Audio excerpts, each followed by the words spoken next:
deportista profesional tiene que estar preparado para todo, sobre todo para perder. El 34% de los deportistas profesionales y de alto nivel reconocen estar en algún proceso de enfermedad mental. Que he sido en ciertos momentos muy autoexigente conmigo mismo y muy obsesionado con el entrenamiento y la preparación.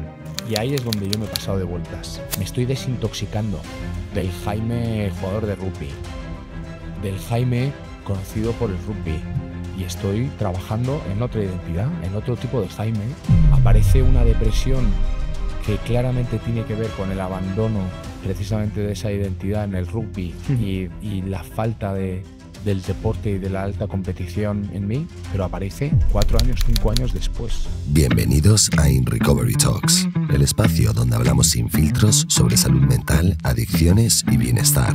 Aquí exploramos historias reales, ciencia y estrategias para una sociedad más equilibrada, porque recuperar el control es posible y cada conversación nos acerca a entendernos mejor. ¡Empezamos! Hoy estamos con Jaime Nava, que para quien no lo sepa, ha sido capitán de nuestra selección de rugby, aunque hace unos años ya que se ha retirado. Sí. Jaime, cuéntanos un poco tu historia dentro del mundo del rugby. Bueno, me retiré hace ya 6 años, me retiré en septiembre del 19 del rugby profesional, luego estuve unos meses, pensaba que ya me iba a alejar ya directamente ya del rugby y tal, pero estuve unos meses haciendo un poco una transición, entonces me fui a jugar a un equipo amateur de la Liga de Madrid, pero sí, ya son 6 años que ya no compito al máximo nivel en el rugby, y mi historia con el rugby pues es una historia pues como la de cualquier deportista, una cosa que se fue dando. Yo en concreto conocí el rugby a través de mi hermana. Tengo una hermana mayor que era jugadora de rugby, que conoció el rugby en la universidad. Ella trajo el rugby a casa un poco y luego aparte yo empecé a tener algo más de contacto también a través de algunas actividades que vinieron a hacer al colegio donde yo estaba. Y la curiosidad de toda esta historia es que, o sea, yo empecé a jugar al rugby tarde porque al rugby hace unos cuantos años, en los años 90, a principios de los 2000, Era un desconocido. Era muy desconocido, no es para nada el rugby que conocemos ahora en España, que ya goza de un poco más de notoriedad, pero en aquella época era una rareza que los niños jugaran al rugby y yo, sin embargo, empecé tarde porque empecé prácticamente con 14 años y además empecé en un momento en el que el rugby apareció en mi vida, en esa adolescencia, que toda adolescencia es muy complicada, pero apareció en el momento justo en el que yo como adolescente pues empezaba a hacer muchas tonterías. Y en tu carrera ha habido algunos grandes hitos, entiendo, porque hasta llegar a capitán y habéis competido mucho. Yo he estado prácticamente 18 años de manera ininterrumpida, salvo una temporada en concreto. Una temporada no me llamaron con la selección española porque entró un seleccionador nuevo, un seleccionador francés, Regis Sons, al cual le mandamos un saludo. Pero resultó que Regis Sons durante muchos meses, durante prácticamente media temporada, no contó conmigo porque me habían puesto una especie como de veto en la Federación Española. Que esto me enteré después. Sí. ¿Y qué alegaban? Alegaban que yo había hecho torpemente algunas declaraciones en algunos sitios, en algunos espacios públicos, siendo jugador de la selección española, había sido muy crítico con la Federación Española. Yeah. En aquel momento, estamos hablando de los años 2007-2008.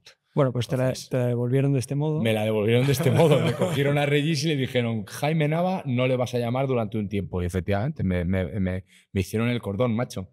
Pero he tenido la enorme suerte de jugar para la selección nacional prácticamente 18 años. Y grandes hitos durante esos 18 años, también tengo que deciros que he conocido pocos, porque he ganado muy poquitas cosas como miembro de la selección nacional. Mis grandes hitos son que soy el segundo jugador de la historia del rugby español con más caps, con más partidos internacionales, 80 en concreto.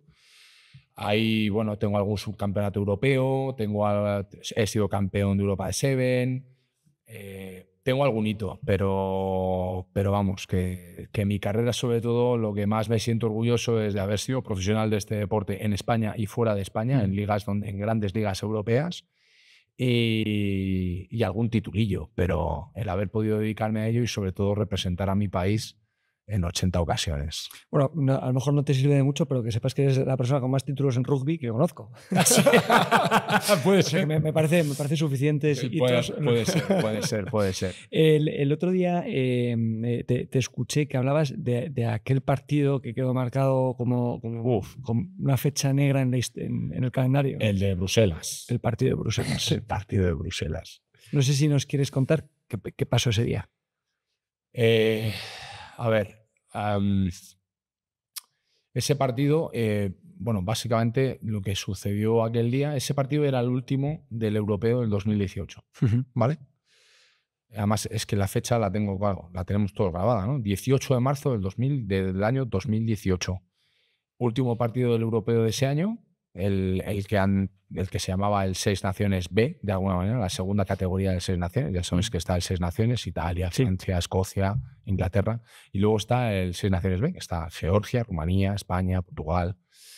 En el último partido de ese europeo jugábamos en Bruselas y era el último partido definitorio a través del cual, si ganábamos en Bruselas ese día contra la selección de Bélgica, España se clasificaba 20 años después a un mundial de rugby de nuevo. O sea, la que habría sido la segunda aparición de la selección española en un mundial.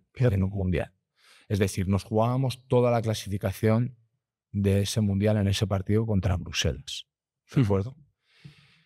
El recorrido de la selección española hasta llegar a ese partido fue bestial, porque además fue una progresión espectacular, porque se dieron las circunstancias de que con lo poquito que éramos capaces de generar y de manejar en torno a esa selección, me refiero a medios y sobre todo económicos, pues empezamos a hacer una preparación muy, muy buena y empezamos a cosechar muy buenos partidos, empezaron a llegar las victorias y en el transcurso de esa clasificación hicimos muy bien los deberes, ganando a los rivales directos y posicionándonos como los principales favoritos a clasificarnos directamente para el Mundial.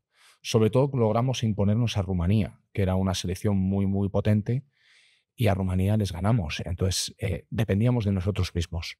¿De acuerdo? ¿Qué es lo que sucede? Que llegamos al partido de Bruselas y Rugby Europe, que es como la UEFA en el deporte de rugby, designa a un árbitro rumano para ese partido. Con un claro conflicto de intereses de por medio, ¿de acuerdo? Es decir, si España gana ese partido en Bruselas, España se clasifica para un mundial. Si España no gana ese partido, no se clasifica para un mundial. ¿Y quién se clasifica para ese mundial? Rumanía. Entonces hay un conflicto de intereses muy, muy grande. Se ve que se hicieron una serie de reclamaciones y una serie de advertencias a Rugby Europe para evitar especulaciones y evitar precisamente posibles conflictos de interés, ese árbitro no se designara o se retirara de ese partido. Se hizo caso omiso. Ese árbitro arbitró ese día y ese día España perdió ese partido contra Bélgica. Sí. ¿Cuál es el problema aquí? Que no perdió de una manera normal. O sea, y ahora lo digo claramente, España perdió ese día por culpa de ese arbitraje y no se clasificó para el Mundial. El arbitraje fue claramente tendencioso.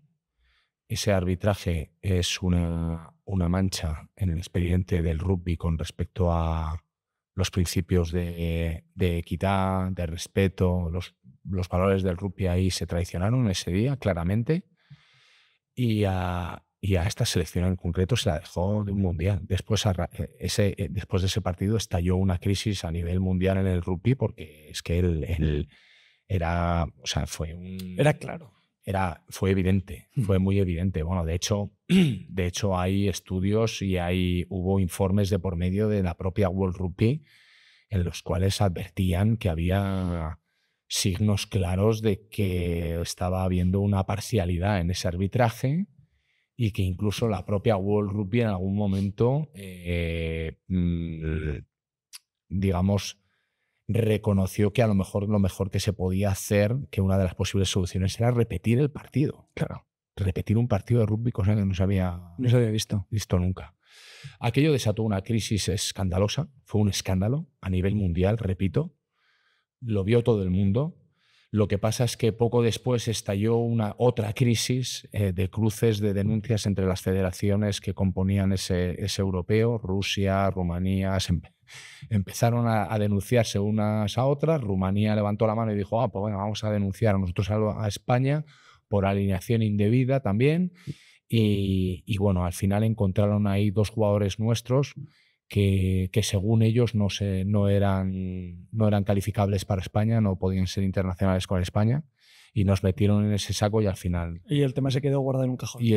Se quedó guardado en un cajón, expulsan a España, expulsan a Rumanía y le abren la puerta a Rusia para ir al Mundial. Jaime, en todo esto, en el que, claro, porque dicho así es tremendamente injusto, pero yo entiendo que para alguien que está dedicando su vida no solo al deporte de alto rendimiento, sino que además estás liderando un equipo que tienes toda la cabeza puesta en ganar un partido, ¿no? Ciñéndote a la norma, el rendimiento, la presión son altas, que entre un factor exógeno como este, claro, tiene que destrozar emocionalmente al equipo.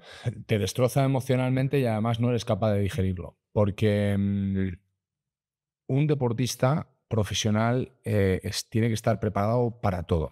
Sobre todo para perder. O sea, tienes que saber convivir. Una de las cosas buenas que tiene el deporte es que te prepara para saber afrontar momentos bajos y momentos de derrota. Porque es prácticamente lo normal. La anomalía en el deporte profesional es el que gana siempre. Es decir, los Djokovic, Rafa Nadal, toda esta gente son anomalías. Por eso son tan grandes. El Real Madrid, la mayoría de las veces que gana, que es un equipo que gana, que no sabes cómo, pero gana. Incluso hay veces que con polémica, pero al final ganan. Son anomalías. O sea, en el deporte, tú como deportista tienes que estar preparado para perder. El problema es que dependiendo de qué forma pierdas, tú lo puedes aceptar o no. Un deportista puede aceptar que no has tenido tu día, que las cosas no te han salido bien, el rival simplemente ha sido mejor que tú. Claro. Pero para lo que no estás preparado es para un deportista que se ha estado preparando toda su vida, como era el caso de algunos de jugadores de esa selección. Te estás preparando toda tu vida. Llevas trabajando 4 años ahí, remando con ese equipo, luchando, ilusionando para que llegue ese momento, ¿vale? Que depende de ti, lo haces todo bien, lo preparas todo bien y de repente viene un factor externo además en forma de árbitro, que el árbitro en el deporte es una figura fundamental y en concreto en el rugby es fundamental, y de repente notas que ese factor, ese árbitro te falla y te lo quita. Yeah. Entonces, convivir con eso es durísimo. Es durísimo. Y bueno, y de hecho yo reconozco que, por ejemplo, en mi caso y en el caso de algunos compañeros, que no los voy a citar, pero yo sé que es así porque lo hemos verbalizado ya, lo hemos hablado entre nosotros. Ahí se ha generado una grieta, ¿no? Ahí tenemos una cicatriz que no termina de cerrarse. Y es una putada. Fue una putada muy, muy grande. Porque era el sueño de muchos. Claro. En el deporte de alto rendimiento, sobre todo, claro, tú tienes que desarrollar varias habilidades, evidentemente, ¿no? Pues unas fortalezas, unas destrezas, luego las habilidades técnicas de cada deporte. Sí. Yo te quiero preguntar si en el deporte de alto rendimiento, o sea, sé por dónde vas a ir, pero las habilidades emocionales o las habilidades de gestión de las emociones, ¿hasta qué punto son tan importantes como las técnicas? Como las técnicas. Pues son, casi te diría que son más importantes. Sí. Las habilidades emocionales. Y todo lo que tiene que ver con el estado mental del deportista y del jugador. Esto, hace unos años me lo preguntas y te digo que no. Y te digo que no, que lo que más importante para un jugador de rugby, para un deportista, es currar, entrenar, sacrificarse y machacarse y tal. Y déjate de historias, de cabezas, de psicólogos, de comerte el tarro. Tú sal ahí, juega y compite y ya está. Pues no, no es así. No es así. ¿Qué te ha hecho cambiar de...? Bueno, el mirar, evidentemente evolucionar como deportista y evolucionar como persona, el ser un deportista cambia mucho cuando eres un deportista joven que estás al principio de tu carrera a cuando ya eres un deportista completamente experimentado y estás al final de ella. ¿Ves? La perspectiva cambia absolutamente. Sí. Yo, por ejemplo, a mí me habría encantado, me habría gustado prestar muchísima más atención a factores emocionales y a temas de cabeza durante mi carrera de lo que lo hice. Pero porque yo me di cuenta, yo me he dado cuenta ya viendo las cosas con distancia. Si yo echo la vista atrás y empiezo a analizar mi carrera deportiva, los momentos en los que yo más he brillado, los que mejor me he sentido y he jugado mi mejor rugby han sido precisamente en los que yo he estado bien a nivel emocional. Sí, sí. Es decir, ayuda mucho cuando tú pretendes rendir en el alto rendimiento deportivo y tú pretendes estar preparado para competir y salir ahí a jugar todos los fines de semana, a ganarte el pan, pero sobre todo a competir y hacer algo que te gusta, con lo que te estás ganando la vida. No hay nada mejor que tener toda tu vida alrededor ordenada. Claro. Ordenada, sin agitaciones, sin comeduras de tarro, sin ansiedades. Y eso es muy, muy importante. Más incluso, y por eso lo contrapongo con lo que te he dicho al principio, ¿no? Cuando me has hecho la pregunta, más importante que la parte técnica, porque resulta que en los mejores momentos de mi carrera en los que yo más he rendido, Estabas bien. Estaba bien emocionalmente, pero a lo mejor físicamente no estaba tan bien. Fíjate. Claro, porque tú cuando empiezas a desarrollar, dices, venga, a mí me gusta mucho el rugby, entonces voy a entrenar muy duro para el rugby. Claro. Tú has entrado y has pasado a la selección. Habrá muchos que en el camino hayan dicho, oye, mi físico no me da, Sí. no aguanto, o es que soy muy malo. Es que no pasa nada, pues ya está, pues me tengo que ir reencauzando y no pasa nada. Claro, a nivel emocional, a lo mejor hay que empezar a pensar, lo suelto como idea, oye, es que esta persona pues, es muy bueno, está muy fuerte y tiene un físico que puede aguantar un partido muy exigente, pero con la cabeza a lo mejor es muy arriesgado que se meta en algo tan exigente, porque hay datos del COI, por ejemplo, que hay un porcentaje muy elevado, no recuerdo si es 1/3, de los deportistas de alto rendimiento que en algún momento desarrollan pues, depresiones y ansiedad. Bueno, en concreto, si quieres entrar ahí a nivel estadístico, es 1/3 de la población activa de deportistas. 1/3. 1/3. Es una barbaridad. Es más, es un poquito más que 1/3. El 34% de los deportistas profesionales y de alto nivel reconocen estar en algún proceso de enfermedad mental. Sobre todo de ese 34%, en gran medida tienen que ver con trastornos de ansiedad, sobre todo, depresión y un poco en menor medida de trastornos que tienen que ver con el sueño. Que además precisamente el descanso y el sueño, para un deportista, el descanso es fundamental, ¿no? Forma parte de ese entrenamiento invisible. Pero sí, las estadísticas son demoledoras. Por resumirlo, 1 de cada 3 deportistas. 1 de cada 3 deportistas. No está bien. 1 de cada 3 deportistas está atravesando problemas de salud mental. ¿Crees que el modelo de deportistas de alto rendimiento plantea o tiene en cuenta esta situación o habría que evolucionarlo? Se están dando pasos y creo que todavía se puede evolucionar muchísimo, pero creo que las medidas que se están tomando no son suficientes. Creo, entre otras cosas, uno de los puntos en los que deberíamos de tratar de evolucionar precisamente es el aceptar que el tema mental y la salud mental del deportista ya no es tabú. Sí. Y sin embargo, el ecosistema deportivo y el mundo que montamos en nuestras cabezas, los deportistas profesionales, los cuales vivimos en una burbuja de reconocimiento, estamos más que acostumbrados a convivir con la presión, ¿vale? Que ese también es uno de los problemas. Ese halo de autoexigencia en el que nos metemos, claro, estamos ahí tan imbuidos, tan metidos, que cuando aparecen los problemas o tú sientes que no estás bien, ese halo de reconocimiento también que nos envuelve o al que estamos acostumbrados, pues nos limita, ¿no? Para aceptar que, oye, que no somos infalibles, que de hecho somos débiles en muchos puntos de nuestra carrera y que sí, tengo un problema mental. O sea, por ejemplo, lo que sucedió con Simone Biles a mí me pareció maravilloso, pero maravilloso. O sea, una tía que es referente mundial, tío, en la gimnasia deportiva. Una tía que está todo el planeta pendiente en los Juegos Olímpicos de lo que va a salir a hacer en el suelo. Y la tía dice 15 minutos antes que no sale porque no se siente bien y no está bien. Y que hasta aquí hemos llegado. A mí eso me parece acojonante porque... Hay prioridades, claro. Sí. No, y que sobre todo que cuando tú no estás bien para hacer algo que además hay un factor de peligrosidad...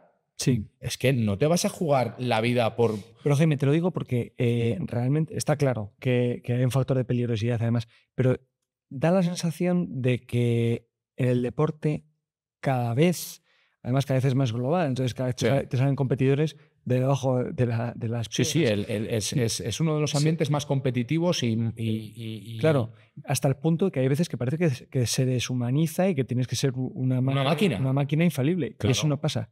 Tanto, a lo mejor esto es de oídas, advierto, pero creo recordar que se estaba planteando unas Olimpiadas con gente que podía ir sobrepreparada. No sé si me explico. Pues con doping. No, no sé qué, me lo han contado recientemente, lo he leído recientemente. O sea, yo es que esto no pues, estoy al tanto. O sea, quiero decir que... De dejar que la gente se dopara o entre en juego el doping. La puerta abierta, o sea, para superhombres. Sí. Superhombres. Sí, algo... Bueno, sí, pero superhombres, pero artificiales. Porque al final sabemos que... Es decir, en la exigencia ha superado ya, pero con creces. Y eso me parece una auténtica soplapollez, con perdón, porque es que eso va completamente en contra de los valores deportivos y de los valores olímpicos. No me parece una propuesta seria el establecer una serie de competiciones o incluso Juegos Olímpicos paralelos en los que se dejase a los deportistas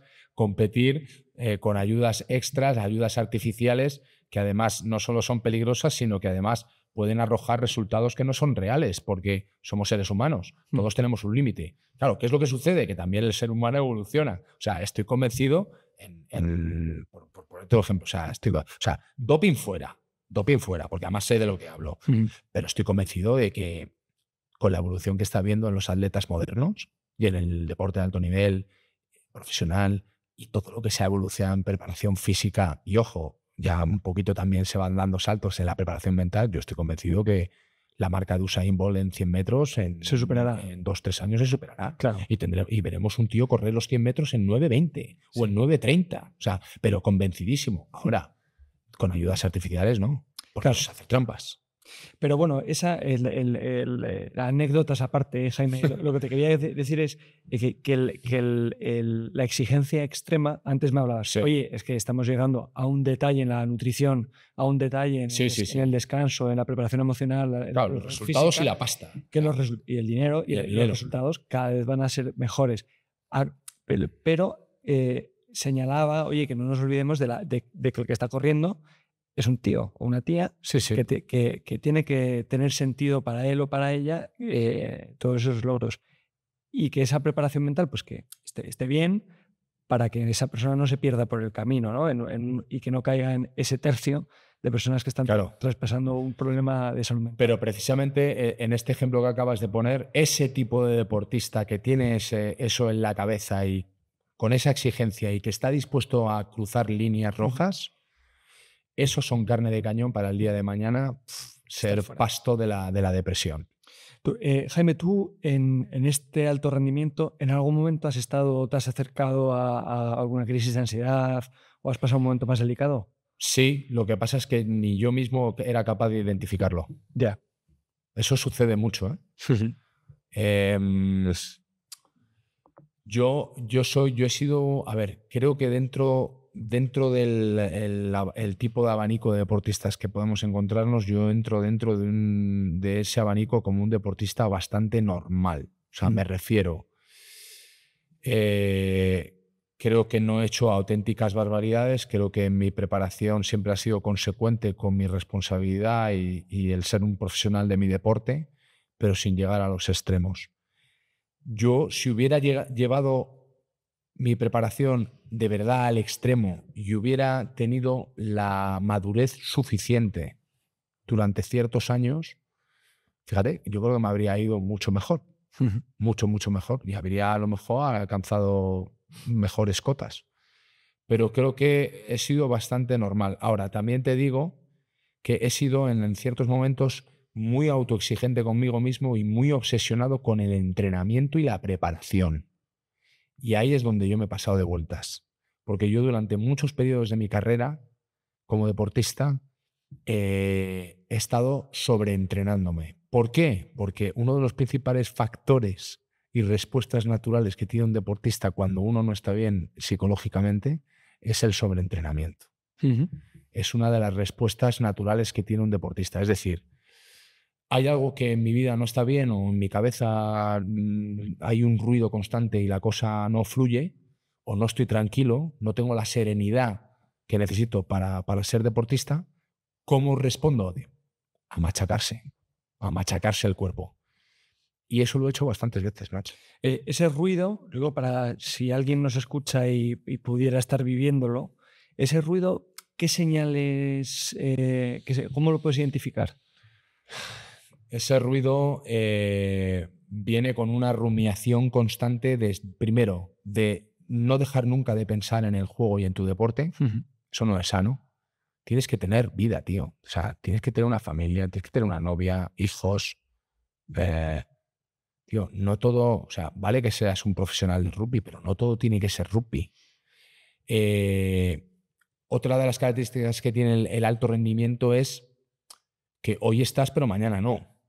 Mañana viene un tío y te saca de en medio y te quedas sin contrato. Y claro, si te quedas sin contrato, a lo mejor no hay otros equipos que se fijan en ti. Si no hay equipos que se fijan en ti, no dejas de jugar, no tienes visibilidad. Ya no llegan otros contratos, no llegan otras opciones. Yeah. Ostras, a lo mejor no puedo seguir jugando en esta liga, en este nivel. Me tengo que bajar de nivel. Si bajo de nivel, la selección española ya me deja de llamar. Si la selección española ya me deja de llamar y estoy jugando en este nivel, mi nivel económico baja, con lo cual ya no puedo mantener a mi familia. Entonces, ¿ves por dónde voy? Perfectamente. ¿No? O sea, empiezas con unas comidas de tarro, básicamente, que estás proyectando escenarios a futuro completamente catastrofistas que te sacan del foco fundamental, que es céntrate en lo importante, que es entrénate, cuídate, prepárate bien para el fin de semana y compite lo mejor que puedas.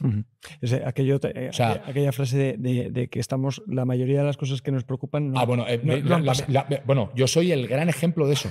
O sea, yo durante mucho tiempo he sido ese tío planificando escenarios catastrofistas a futuro en torno a mi vida que no han sucedido ninguno de ellos.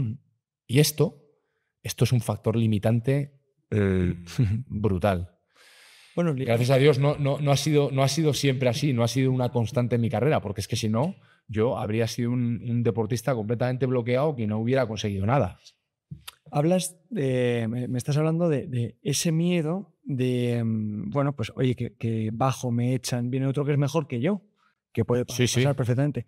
Pero hay una realidad que siempre le pasa a todos los deportistas y es que hay un día en el que... Sí, que se acabó. En el que se acabó la competición. ¿Foco? Se apagó. Se apaga. Claro, este tema es tremendo porque ese miedo ya sí que es más racional. Eso es una realidad. Va a pasar. Jaime, tiene que ser muy duro y estar muy bien preparado emocionalmente para el año, porque hay veces que es planificado. Con 33, 34 me retiro. Pero hay veces que viene una gran lesión. Eso sería ideal. Pero hay veces que viene una gran lesión, o viene una lesión, o que simplemente... pues esa es una retirada traumática. Claro. Por factores que además no dependen de ti, ni lo has elegido, ni siquiera ha sido el deporte el que te ha expulsado. Simplemente o te ha abandonado. Como hay un libro maravilloso de mi amigo Julio García Mera, que de hecho le tienes que traer a este podcast. Luego Julio García Mera es fue capitán de la selección de fútbol sala, ¿vale? Y tiene un libro maravilloso que se llama Cuando el deporte te abandona, que es, fíjate qué título más maravilloso, tío, para definir una de los factores de la retirada, que es que ya no puedo ni ser yo, o sea, es como no me deja ella. Me deja ella a mí, o sea, me deja él a mí, porque ya no me quiere, porque me está diciendo que me ha dejado de gustar y que ya no le sirvo. Cuando el deporte te abandona. Hay muchos factores para una retirada. Cuando es por una lesión...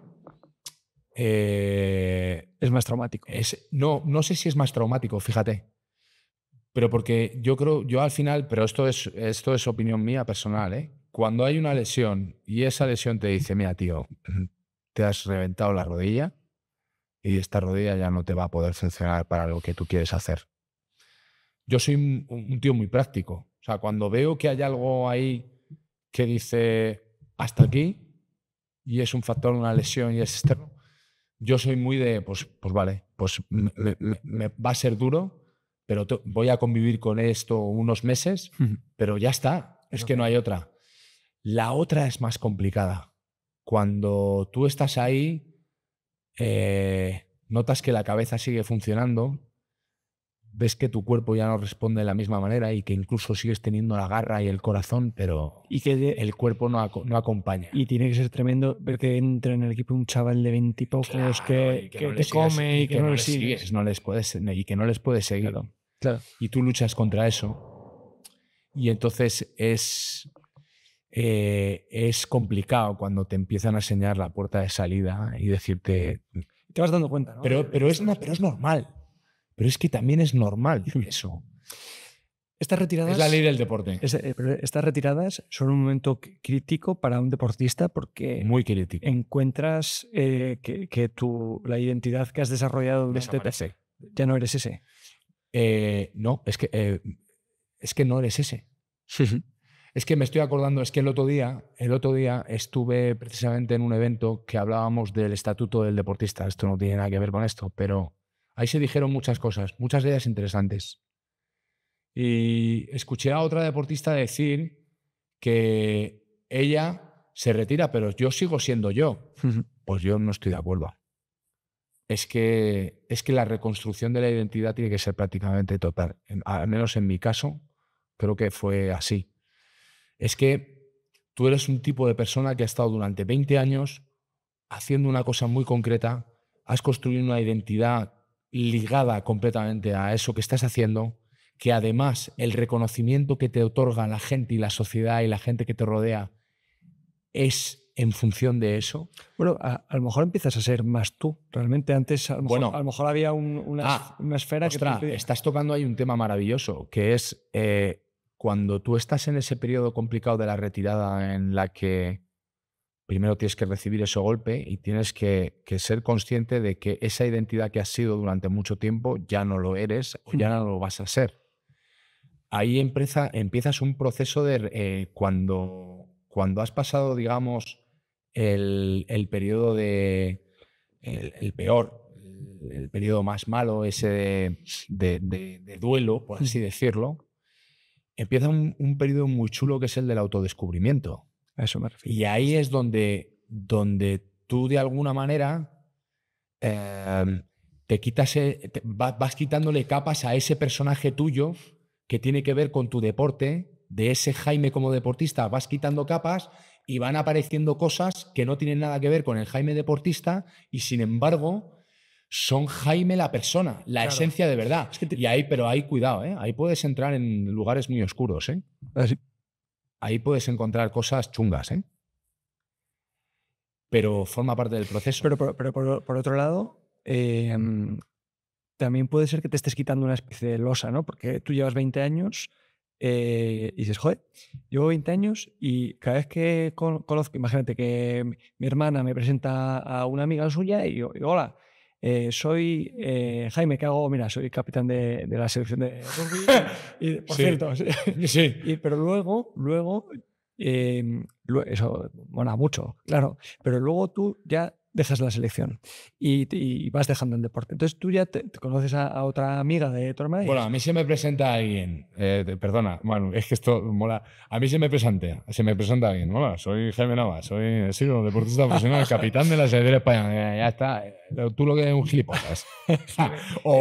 ¿no? Esto O sea, era una forma de sí, no, de sintetizar. era para entrar en la coña contigo. Yo creo que a nadie le caería bien. Hola, soy el capitán. No, o sea, nadie se presenta con su currículum, ¿no? Bueno, pero O sea, hay profesiones que te galardonan demasiado. Por ejemplo, sí, un fiscal o un presidente del gobierno. Sí. O, pues, nada, fuera yo paso no, de bueno, esos. pues, entiéndeme. Y claro, cuando eso se acaba, tú ya tienes la suerte, por Sí. otro lado, de decir, no, pues soy Jaime y ahora te cuento, ¿no? Porque me estoy redescubriendo y a lo mejor hablas de otras cosas. Antes hablabas permanentemente de ¿Ves? Eso deporte. me gusta mucho más. Hola, soy Jaime y me estoy redescubriendo. Hostia, cuéntame. Qué tío, majete. Sí, hostia, pues me parece mucho más interesante. Sobre todo para empezar a establecer una conversación, por ejemplo, con una mujer. O sea, que tienen la sensibilidad, que no tenemos nosotros, por ejemplo. No, fuera de esto. Es verdad, o sea, al final son etiquetas y no deja de ser nuestra identidad, ¿no? Forma parte de una identidad que hemos tenido, pero esa identidad, por ejemplo, no tiene que prolongarse en el tiempo tanto. O sea, yo soy de los que piensa que, por ejemplo, perdóname, Manu, es que me pillas justo en un momento en el que yo estoy en eso, tío. Yo estoy empezando ya a salir de esa... Me estoy desintoxicando del Jaime jugador de rugby, del Jaime conocido por el rugby, y estoy trabajando en otra identidad, en otro tipo de Jaime. Estoy, por ejemplo, ahora construyendo una identidad como comunicador, como actor, porque son mundos que también me apasionan y en los que quiero construir algo. El tiempo dirá qué es lo que logro construir. Pero vivimos en una sociedad, tío, que a la gente les encantan las etiquetas. En el momento que te colocan una etiqueta, y esto me jode, o sea, me jode cada vez más, me jode la vida, de hecho. Eso de que este ya tiene la etiqueta de tal, con lo cual no va a poder hacer esto otro. O sea, parece como que en esta vida hemos venido al mundo para hacer una gran cosa. Y una mierda. ¿Por qué? ¿Por qué? ¿Por qué no puedo hacer grandes cosas en esta vida? O sea, una vida, yo creo que se pueden tener muchas vidas dentro de una vida. Jaime, te voy a decir más. ¿Por qué no puedo hacer simplemente cosas que no sean grandes? Exactamente. Que tengo que hacer Exactamente. cosas totalmente normales. Claro. O sea, y que dentro de esa normalidad, pues una de vez en cuando, o tres en mi vida, o sea, anda que ahora que parece que nos van a alargar la vida hasta los 150 años. Sí. O sea, ¿por qué no voy a hacer 3 grandes cosas en la vida que sean 3 grandes hitos, pero que empezaron con cosas completamente normales y que simplemente, pues, por amor, por cuidar ese baby o porque se han dado las cosas bien, terminan siendo grandiosas? O sea, me fastidia la gente, tío. La gente que pone etiquetas me revientan. Y luego me fastidia mucho la gente, tío, que viene y te dice, tú es que si ya has sido Jaime Nava, el capitán de rugby, y has vivido el deporte y eres una figura del deporte más o menos conocida, ¿no pretenderás ser ahora un actor de Hollywood? Pues sí lo prefiero. Pues a lo mejor sí. Pues fíjate. O sea, ¿por qué no? Schwarzenegger. O sea, efectivamente. O sea, es como que no, ya has hecho una cosa, ya está. En definitiva, hay que llenar después la vida con nuevas rutinas y nuevas identidades Sí. o no. No, habrá compañeros que decidan, pues. Bueno, yo es que depende, es que cada uno es diferente, tío. Es que yo, por ejemplo, soy un culo inquieto, tío. Yo soy una mente. A mí me ha costado, por ejemplo, darme cuenta muchísimo tiempo que mi mente funciona en modo creativo. Mi mente es puramente creativa. O sea, hay gente que tiene ahí el cerebro creativo y hay otros que tienen el cerebro que le funciona creo que es con el límbico, ¿no? Esto que le llaman, no quiero decir ninguna chorrada. Estás viviendo una época muy bonita, Jaime, porque te estás redescubriendo, estás como Absolutamente. eligiendo, como qué carrera quieres estudiar, Jaime, ¿no? Estás volviendo a nacer. O sea, si yo hubiera sabido o hubiera tenido esa capacidad de análisis que tengo con 40 años, si lo hubiera tenido con 17 y 18, te aseguro que hubiera cogido, a lo mejor, hubiera probado otros caminos. No habría cambiado. Vale. No habría cambiado. No. O sea, no soy de esos de que mira para atrás y me arrepiento demasiado de... Bueno, las decisiones se toman, tío, he vivido lo que he vivido, Claro. creo que he vivido cosas maravillosas, he vivido cosas que son una auténtica mierda, pero por ejemplo, con respecto a mi persona y cómo funciono y porque me conozco ahora mucho más, eso forma parte de la maduración. Pero quizá, pues por ejemplo, o sea, a mí la interpretación me gusta desde pequeño. Hice teatro de pequeño. ¿Por qué no continúo con esa vía? Claro. Incluso cuando estaba empezando a jugar al rugby. A mí me cayó un balón de rugby un día y dije, ostras, esto me gusta, a jugar al rugby. Y ya fui internacional con 16 y 17 años. ¿Por qué no he seguido con eso? Jaime, y en todo este proceso también de reconstrucción y redescubrirte, con todo este proceso de buscar tu identidad, ¿qué papel ocupa tu familia y tus amistades, tus círculos más íntimos? ¿Ha cambiado porque tú estás cambiando? ¿Cambia tu relación? ¿Es más cercana? ¿Les redescubres también a ellos? Les redescubres a ellos, pero evidentemente la familia juega un papel fundamental, pero no es un factor determinante la familia, yo creo. La familia está ahí para apoyarte porque son los que mejor te conocen y evidentemente cuando te tropieces o cuando vean que estás a lo mejor tomando alguna decisión que a lo mejor no te lo pueden decir, pero es que al final yo vengo de una familia, tío, mi familia me han apoyado siempre, pero también me han dejado hacer camino. Incluso sabiendo que si vas por ahí la vas a cagar. Pero te han dejado hacer. Pero te han dejado hacer. Bueno. Pero te han dejado hacer. Pero sobre todo, por supuesto, o sea, la familia es un apoyo fundamental. Pero son los que mejor me conocen, porque es que saben cuál es mi esencia. O sea, hay mucha gente que se extraña mucho del camino este que he elegido de temas de televisión, de temas de comunicación, de temas de actuación. Menos los que más te conocen. Mi familia no. Claro. Mi familia decía, si es que estaba cantado, pero si es que de pequeño, tío, yo me pasaba... Mira, mis padres, tío, me metieron en teatros, en musicales y hasta en zarzuelas. Desde los... Me he metido en teatros desde los 7 años hasta los 14, los 15. Porque yo soy el quinto hermano que vino descolgado y mis padres se vieron ya con los hijos mayores ya criados y un niño nuevo que viene a casa, ¿qué hacemos con este? Nos lo damos a todo. Entonces, claro, entonces, tío, yo he bebido de eso, yo he mamado eso. Y entonces, claro, yo me montaba obra de teatro en casa, monólogos. Dime una película, te digo diálogos enteros de película. Entonces, actuaba. Entonces, eso estaba ahí.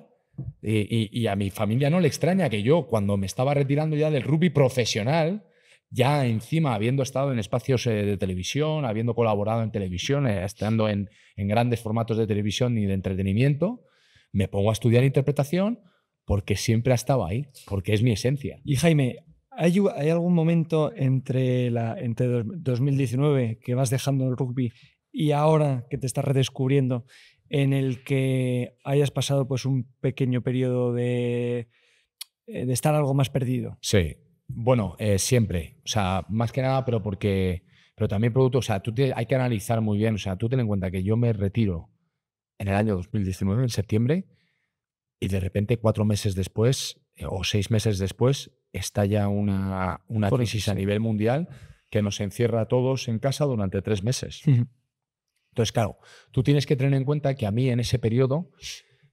básicamente, me suceden muchas cosas, pero tampoco yo dejo el rugby profesional, pero me meto en una vorágine de cosas y de vida que no me da tiempo a reflexionar y a pensar en todo lo que está sucediendo y en que el rugby ya no está ahí. O sea, podemos decir que todo te sobrevino. Claro, me sobrevino. ¿Y cuándo encontraste un espacio, un momento para...? Pues mira, te voy a ser sincero, el 2024 fue un año muy complicado para mí. Hace un año. Y atravesé una depresión. Y de alguna manera me ayudaron a gestionarlo, pero fíjate, o sea, es que es muy curioso. O sea, aparece una depresión que claramente tiene que ver con el abandono precisamente de esa identidad en el rugby y la falta del deporte y de la alta competición en mí, pero aparece 4 años, 5 años después. No es inmediato. Y en mi caso no lo fue.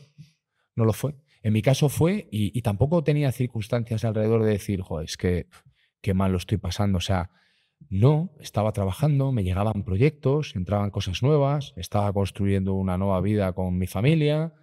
con una niña de 2 años maravillosa, mi hija Jimena, que ha sido de las cosas más maravillosas que me ha sucedido, y de repente, pues, no te empiezas a encontrar bien, empiezas a darle muchas vueltas a la cabeza a todo, miras con nostalgia demasiado del pasado y crees y fantaseas con un retorno a la competición, de decir, todavía estoy para... Que realmente sabes que no es posible, ¿no? Que realmente sabes que no es posible.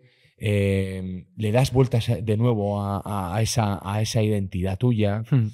Y entonces empiezas ahí, tío. Empiezas con... te vuelves una persona más violenta, por ejemplo. Te molesta mucho la gente. Más irascible. Más irascible, sí. Cuando hablamos de... antes hablábamos de ello, que hoy en día el alto rendimiento cada vez tiene un constructo social más potente, de que se exige más. Hablabas antes de que cada vez seremos capaces de romper más marcas en todas las disciplinas. Claro, este constructo social puede tener mucha solidez dentro de la identidad que tú te has venido creando, ¿no?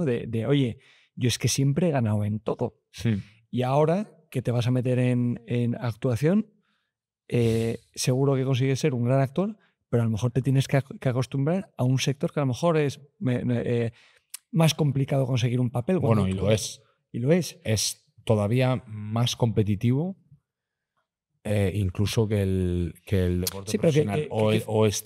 Existe un cuello de botella todavía más cerrado. Pero me refiero a esa resiliencia que tienes que desarrollar, o que cada uno tiene que aprender a desarrollar.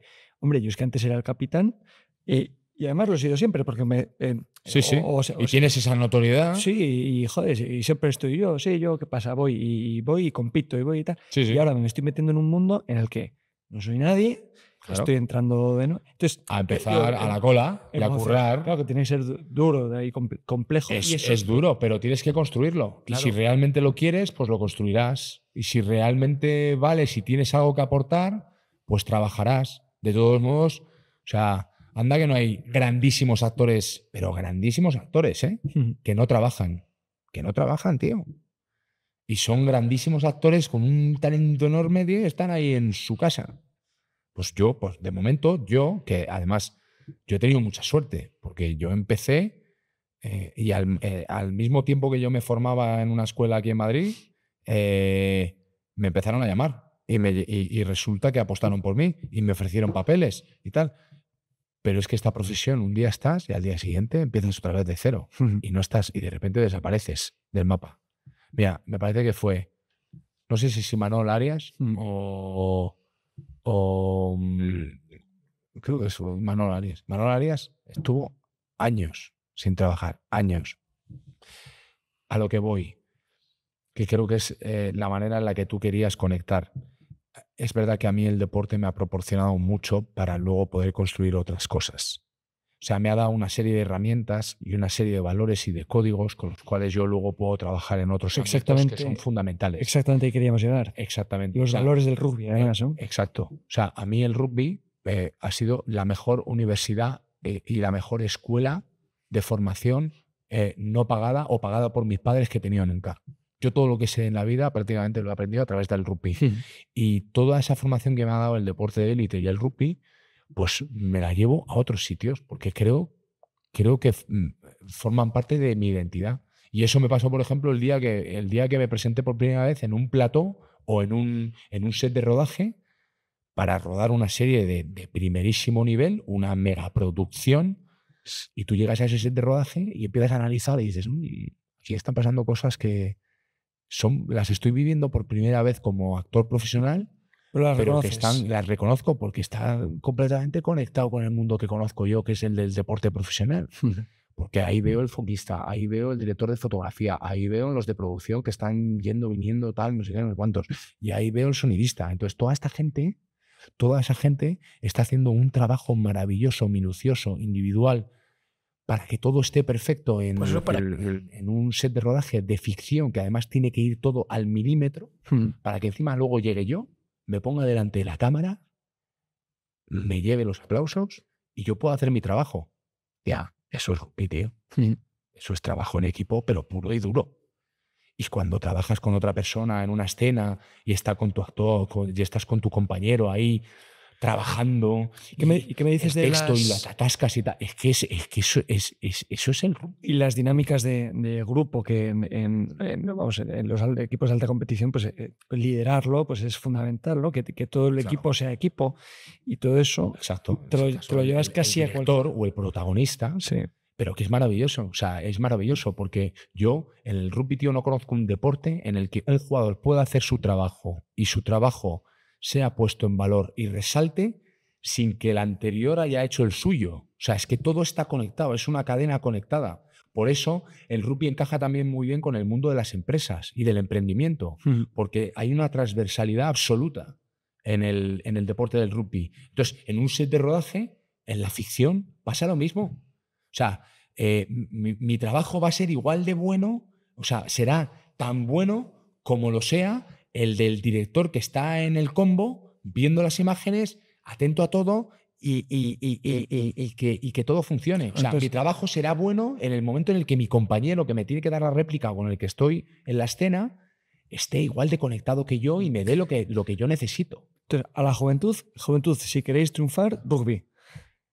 Absolutamente, o sea, absolutamente. Si queréis triunfar en cualquier ámbito de la vida, primero rugby. No es coña. Evidentemente, yo tengo que barrer para casa, pero yo, de verdad que yo el deporte del rugby es un deporte que recomiendo sobre todo para la formación. Es que el rugby no forma deportistas, forma personas, tío. Esto que es me ha quedado muy eslogan, lo sé. Bueno, pero es verdad que los jugadores de rugby y somos muy... Sí. Sois muy de eslóganes. Sí.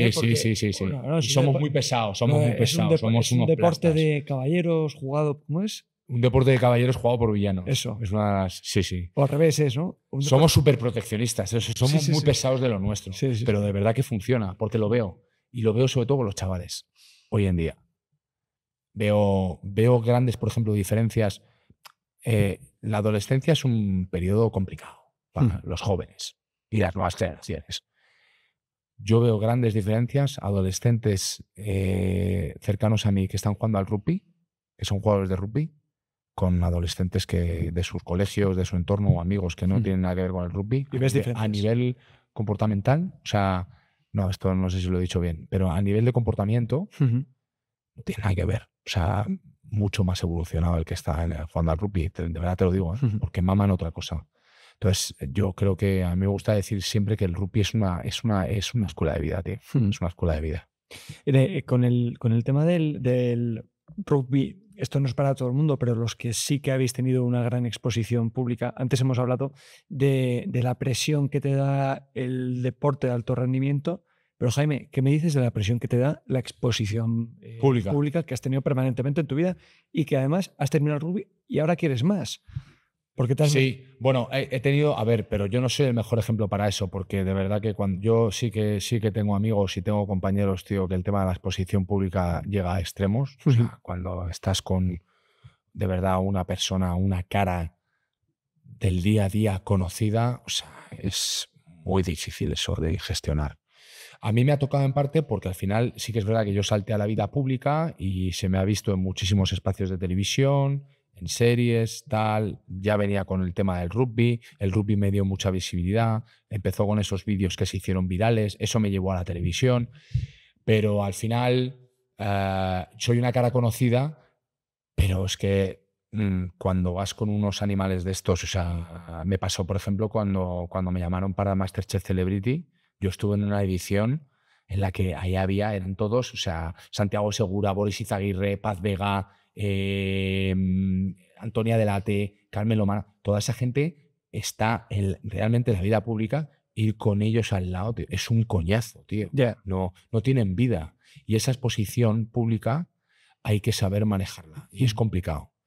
Y luego también el reconocimiento. El tema del reconocimiento, que es maravilloso, a todos nos gusta. A todos, en cierta manera. Sí, claro. Aquí todos tenemos un poquito de ego, ¿vale? A mí no me importa hablar del tema del ego. Yo intento el mío tenerlo bastante dominado y domado porque precisamente tengo el rugby. He aprendido durante muchos años que el ego es un animal al que no hay que dar de comer, que si le das de comer te va a generar problemas, pero a todos nos gusta un poquito de... Bueno, sobre todo el reconocimiento del trabajo. El reconocimiento, ¿no? Y tal, y que te reconozcan por algo bueno, ¿vale? Pero, ostras, cuando ya entras en esa rueda de que no puedes pisar la calle, sí. Se vuelve insoportable y luego te mete también en una burbuja que es peligrosa. Y gestionar eso no es fácil. El salto a la fama.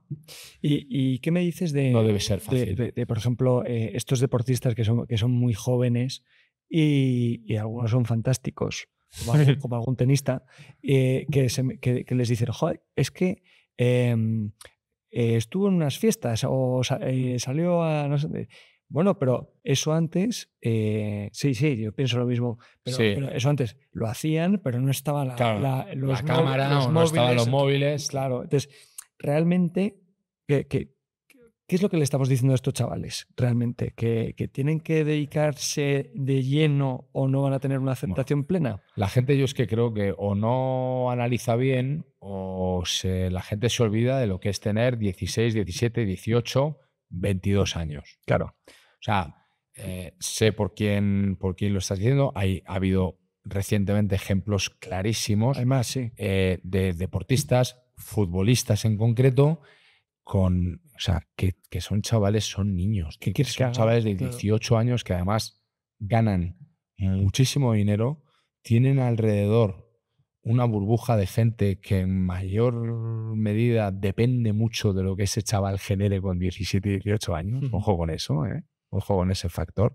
Pero luego también el público, la gente, estamos pidiendo a esos chavales que no tengan juventud. Entonces, cuidado, hay que encontrar aquí un equilibrio. O sea, tú puedes ser un deportista maravilloso y mega profesional y estar bien rodeado de alguien que te gestione bien y tío, eres bueno en algo, te ganas la vida con ello y además te pagan muy bien, cuídalo y responde de una manera profesional, o sea, cumple. Pero no nos olvidemos de que los chavales esos al final tienen 18, 19 años y quieren, pues ¿cómo no van a salir de juerga por ahí si pueden con sus colegas? Mientras no lo hagan de manera inadecuada y salgan el día antes de competir, es que eso no se puede. Claro. Pero el día que has competido, vas a jugar un partido y te vas a ir a tomar unas copas.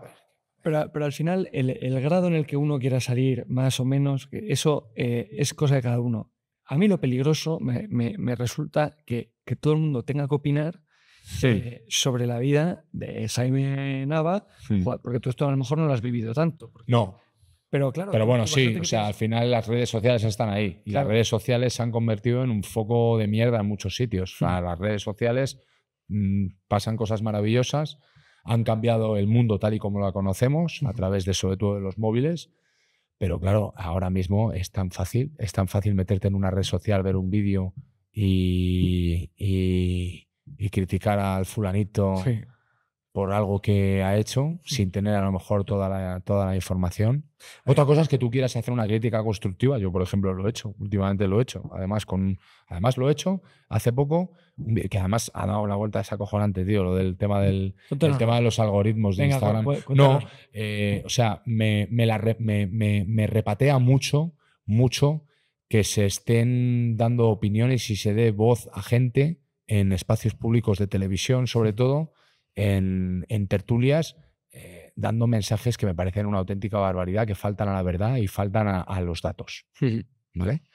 Y como estamos ahora mismo en la actualidad, pues estamos en un mundo en el que estamos con la constante batalla del relato, en la cual lo que importa es el relato y no importa la verdad. Ojo, tú eres periodista. Sí, de esto hablamos a día. Hablas del mundo de la comunicación.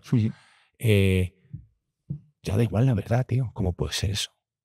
En periodismo y en comunicación. Que la verdad ya no sea lo más... O sea, hay un dicho en comunicación y en periodismo, es que la verdad no te mate la noticia, tío. Eso es enfermizo, tío. Si precisamente queremos comunicar y contar algo, contar una historia, es en base a una verdad o algo que creen que con datos objetivos es una verdad y ha sucedido así. Pues ahora resulta que no. Ahora es, cógete esa verdad, da igual qué tipo de verdad sea, construye un relato alrededor y a ver hasta dónde eres capaz de llegar. Eso no puede ser. Entonces, eso es un circo mediático. es un circo. Bueno, yo creo que eso que estás contando... ¿Dónde hemos llegado, eh? No, sí, y como sigamos. Yo, lo que estás diciendo ocurre mucho. Yo intento siempre romper una vara a favor de la prensa, porque yo sé que periodistas no es que haya buenos, es que la mayoría son muy buenos, y además a los periodistas nos han educado con que de algún modo el periodismo es el perro guardián de la democracia.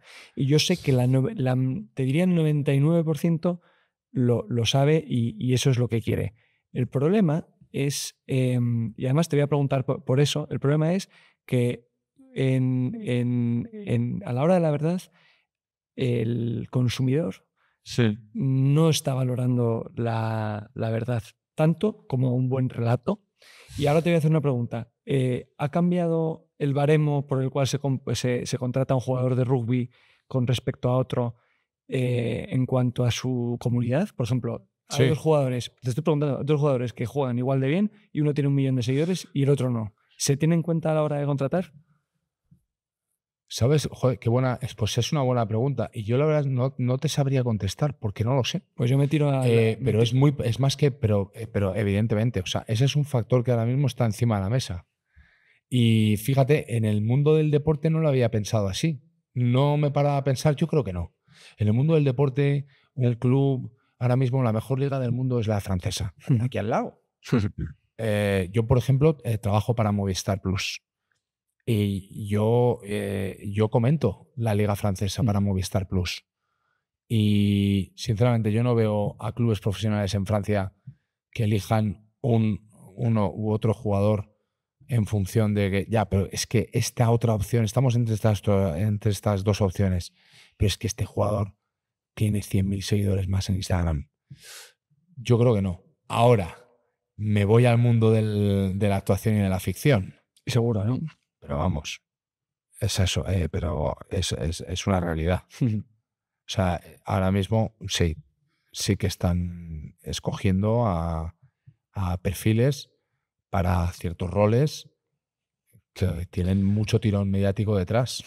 O sea, es la promoción, ¿no? Y cuidado, yo no voy a entrar ahí, o sea, no me voy a atrever porque yo prácticamente soy un recién llegado. O sea, pero no estoy diciendo que la persona con 1 millón de seguidores no tenga capacidad de poder interpretar o de poder actuar, ¿eh?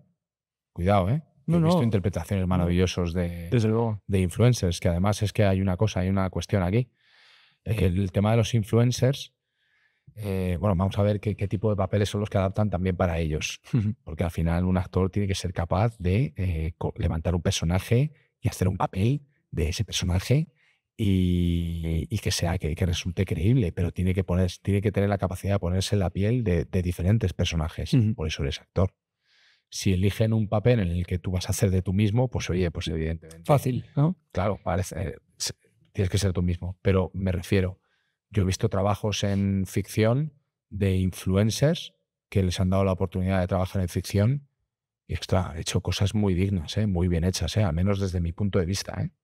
Yo como actor de poco recorrido, pero sobre todo de haber disfrutado de esa ficción, de esa película o de esa serie. Yo creo que en el deporte no, pero sí que es un factor que empieza a tenerse muy en cuenta en algunos sectores, mucho. Y es marketing. Es puro marketing y realmente es un factor que llega a darse por ser el mejor contador de historias, ¿no? Al final, el que tiene un mejor relato y mejor lo expresa. Pero es que hay veces que tampoco. Ya. Bueno, ¿Esto qué es? Ya, pues bueno, es que si no cumple ninguna de las dos cosas, pues vámonos. ¿Cómo podemos construir un relato? A ver qué recomendaciones nos das. Un relato que sea poderoso, que pueda llegar, pero que no falte a la verdad. Eso es. Bueno, yo es que creo que la propia verdad es muy poderosa, tío. Y entonces, para mí la base siempre será la verdad y contar una verdad. Luego es que, joder, nos estamos metiendo en un terreno, voy a ver si consigo realmente dar forma a esto, ¿no? Luego, la verdad, dicen que cada uno tiene la suya. O sea, una verdad vista con objetividad en un sitio y en otro, al final el de aquí tiene una verdad sobre esto y el de aquí tiene también formulada una verdad sobre esto, pero que a lo mejor difiere de la del otro lado. Sí, sí. Cada uno tiene su verdad. Para mí la verdad siempre será potente. Yo creo que las mejores historias son las que parten con una verdad. Esto sí que lo creo. ¿Cómo se construye un relato potente? Ahí ya entramos en otras cuestiones. Para mí, todo aquello que apele a la emoción, aquellas cosas que nos remueven, aquellas historias que nos dignifican a las personas, siempre eso es muy, muy potente. Mira, me estoy acordando, estoy preparando precisamente una intervención. Me han pedido para ir a Almería, estar unos días por Almería, acompañando a un par de medios de comunicación allí de la zona de Almería, y son unos encuentros con empresarios en los que tengo que hablar de publicidad, precisamente. Sí, sí. De publicidad, pero unirlo a mi historia personal, un poco cuál es el impacto de la publicidad en mi vida y cómo eso lo extrapolo al mundo empresarial. O sea, tengo que hacer ahí un giro importante, ¿no? Tengo que construir un relato. Al final, yo lo tengo fácil, porque es que precisamente la publicidad y el deporte a nivel de emoción siempre han casado muy bien, a nivel de contar historias. ¿Cuáles son las mejores historias que se han contado, por ejemplo, en el mundo de la publicidad en torno al deporte? No son aquellas que nos quieren convencer de comprar un producto u otro. Son aquellas que nos cuestan, que apelan a la emoción, tío. Y hay campañas brutales en las que ni siquiera sale el producto, ni la zapatilla, ni la camiseta, ni nada. Es verdad. Apelan a historias humanas, emocionales, potentes. Yo creo que para contar un relato, si no hay emoción, si no hay conflicto en una ficción, la ausencia de conflicto en una ficción, es que no hay ficción posible, no hay nada. No, eso está muerto. Eso está muerto. Tú intenta contar una historia durante 1 hora y media en la que no haya conflicto ninguno. No vaya a ningún lado. Hace poco leí que es un medio chiste, que un autor estuvo haciendo mucho esfuerzo por escribir un libro completo y no hablar de nada a la vez. Y dijo, ¿y qué tal? Y dice, pues no lo ha conseguido. No lo he conseguido, claro. Cuando te pregunto tanto por el relato, a mí me gustaría que me contaras cómo podemos conseguir mediante la emoción, mediante la publicidad, mediante transmitir estas emociones como actor, para que los jóvenes que se están metiendo en el mundo del atletismo, del deporte de alta competición, hombre, pues que puedan empatizar con su yo futuro, ¿no? Con su yo que se va a enfrentar a un partido robado, con el yo que se va a enfrentar a una gran lesión, y que esos mensajes calen fuerte, hombre, para que entiendan que esto es ponerse a prueba, ¿eh? Me vas a... Vamos, con esta pregunta me voy a... Pero no tienes que hacerlo hoy, ¿eh? Me voy a doctorar, con esta pregunta. Eso lo puedes hacer otro día. Esto lo puedes... pero escucha, pero es interesante. Es interesante. ¿Cómo podemos construir un relato para contar una historia a través del audiovisual, por ejemplo? Por ejemplo. El audiovisual, para llegar a público joven que esté pensando en... Yo quiero ser un deportista profesional y hacerle ver cuál es la verdadera esencia de ser profesional. Pues mira, ostras. Los retos. Ahí voy a llamar a un amigo, tío, y digo, a ver, podemos, porque a lo mejor puede haber un proyecto ahí muy chulo. Que venga, tenemos tiempo ahora. No sé, yo creo que el deporte y bueno, en la vida, en la vida en general, yo soy de los que piensa, esto es opinión personal, que todo lo que sea conectar con el propósito vital de alguien es muy potente, muy sano y creo que puede ser uno de los factores para tener una vida feliz. Esto también es muy relativo, la felicidad es tan relativa, ¿no? Porque las cosas que te hacen a ti feliz no tienen nada que ver con las mías. Las cosas que para ti son exitosas no tienen por qué ser las mías, pero pero creo que el propósito vital de alguien, el identificarlo, el saberlo conectar con su vida, con sus acciones diarias, con el enfoque que le está dando a su propia vida. También, fíjate, llevan muchos años diciéndome, oye, tío, Jaime, tú contando historias... Se te da bien. Vete, ¿has pensado alguna vez? Nunca le he dado bola a eso y me lo llevan diciendo muchos años. Sí. Oye, tú comunicas bien, tío. Tú contando historias y anécdotas eres tal. Yo te lo digo Yo porque... creo que por eso estoy haciendo lo que estoy haciendo ahora. Yo te lo digo porque no sé hacia dónde voy. A lo mejor tienes el poder o la posibilidad de a muchos chicos y chicas que están iniciándose en el deporte, pues darles algunas claves para que lo hagan bien, a nivel equilibrado, a nivel moral, a nivel que no se flagelen.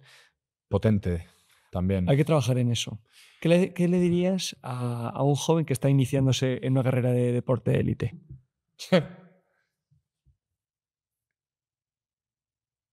No te preocupes por llegar. Olvídate de si vas a llegar o no. La clave no está ahí.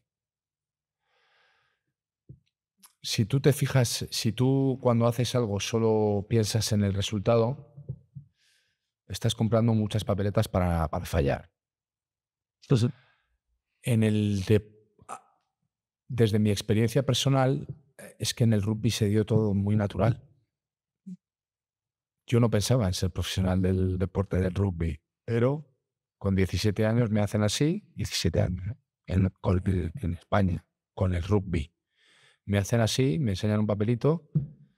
El año que viene vas a jugar con el primer equipo senior ya, porque ya das el salto. Vienes de jugar tu segundo mundial junior y yo te ofrezco tu primer contrato profesional en España. En España. O sea, yo empecé a ganar dinero ya con 18 años. Al rugby, deporte minoritario, que lo jugábamos 4 gatos en aquella época. Y se fue dando. Y de ahí, oye, pues sigues currando, vas aprendiendo, te rodeas de buena gente, confían en ti, encuentras gente en el camino que te forma bien, que apuesta por ti y de repente te llegan oportunidades y te llama a la selección y entonces te mejoran el contrato. No os preocupéis por llegar, que las cosas van sucediéndose. Van sucediendo, pero porque la clave, como todo en la vida, yo creo que es el proceso, tío. Y esto lo dice un tío que siempre está preocupado o siempre ha estado preocupado. O sea, que yo mismo hay veces, tío, que me lo tengo que recordar. Porque siempre estoy con los puñeteros objetivos y las puñeteras metas. Que digo puñeteras en plan cariñoso, que son muy necesarias porque nos dan estructura. Pero si solo te obsesiona eso, el objetivo y llegar, te vas a perder algo, tío, en el camino. Y el camino es el proceso. Y en el proceso está el verdadero éxito. ¿Cuáles son las claves para tener o lograr estar feliz o ser feliz durante un proceso de deportista élite? Lo estás diciendo tú mismo. Vivir el proceso de lo que sea que hagas. Ama el proceso. Y si resulta que cuando estás llegando al final del proceso no lo consigues, da igual. Estás a punto de iniciar otro proceso de otra cosa que te llevará a otro sitio. Pero de verdad que creo que la clave en el deporte profesional, la clave es, y esto sí que te lo digo como consejo, mira, al joven este que me has mencionado, el consejo que le daría es, ¿te vas a preparar para algo? Disfruta el proceso. Disfruta, tío, disfruta, porque ahí es donde vas a encontrar la clave, el aprendizaje, la evolución. Y luego a lo mejor lo has hecho tan bien que el resultado llega y ganas o lo consigues. Pero disfrutar el proceso me parece una cosa clave. Una de las cosas que me pasaba sobre todo al final de mi carrera es que yo ya solo disfrutaba cuando estaba ya en la competición, en el partido. Y todo el proceso de preparación, de entrenamientos durante la semana, ya no disfrutaba con eso. Yo ya solo disfrutaba en el momento en el que la pelotita está por el aire y suena el silbato y ya estoy en modo killer, en modo competición. Pero todo el proceso de preparación, por ejemplo, cuando preparas una final, ostras, cuando llega la final y estás en el partido y estás ahí metido, eso pasa rápido, pero rapidísimo, tío, que ni te enteras del partido. Y lo importante es lo otro. Y lo importante es, joder, qué semana más bonita hemos vivido preparando la final, ¿sabes? Y nos olvidamos de eso, pero nos olvidamos de eso para todo en la vida, tío. Jaime, yo te iba a decir justo eso, que a lo mejor estos consejos son buenos para el rugby, pero yo creo que son consejos buenos para todas las cosas, porque la vida es un poco eso, ¿eh? Es disfrutar la preparación y incluso que sepas que lo más posible es que consigas otra cosa, ¿no? Porque yo creo que la vida te va hay que de conseguir cosas hay que vivir cosas. Sí. Hay que meterse, mira, vamos a cambiarlo, porque ahora mismo me acabo de dar cuenta de que te he dicho al principio de esta entrevista, de esta conversación, que hay que intentar conseguir otras cosas. No, me lo voy a cambiar, fíjate. Hay que intentar vivir procesos que nos lleven a intentar conseguir cosas. Pero la clave es vivir procesos diferentes. Vivir eso. Vivir hacer el camino. Hacer el camino es lo importante.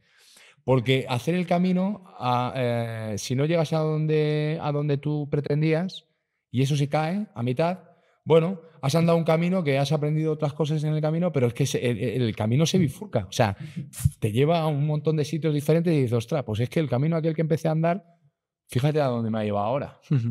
Entonces, me lo quedo, me lo apunto. Sí. Y el próximo podcast, tío, los que están esto lo voy a abordar en mi próximo libro, que va a hablar de tierraplanismo. No sé si lo sabes. ¿Sabes? Es un fenómeno. Bueno, pues yo creo que si nos vamos a poder hablar ya de tonterías, vamos cerrando. Sí, bueno, no sé. Es que mis tonterías cansan mucho. Es una broma. Estás ya aquí con la gota. Nos hemos dado, para los que nos están oyendo, nos hemos dado una clave. Le he dicho, Jaime, cuando quieras ir cerrando, dime algo del tierraplanismo. Pues, no, es fantástico. Ha sido fantástico estar contigo y seguro que sigue. Oye, tenemos que repetir, ¿eh? Sí, cuando quieras. Tienes que traer gente aquí. Vamos a llamar a unos amigos que circulen por aquí porque son gente con conversaciones increíbles, ¿eh? Fantástico. Pues nosotros abiertos. Estamos empezando y esto tiene que... Gracias por escucharnos y acompañarnos en este episodio de In Recovery Talks. Si esta conversación te ha hecho reflexionar, compártela y ayúdanos a seguir derribando barreras en salud mental y adicciones. Si te ha gustado y quieres estar al día, suscríbete a nuestro canal y encuéntranos en tu plataforma favorita y en inrecovery.es, porque hablar de esto es parte del cambio. Nos escuchamos en el próximo episodio.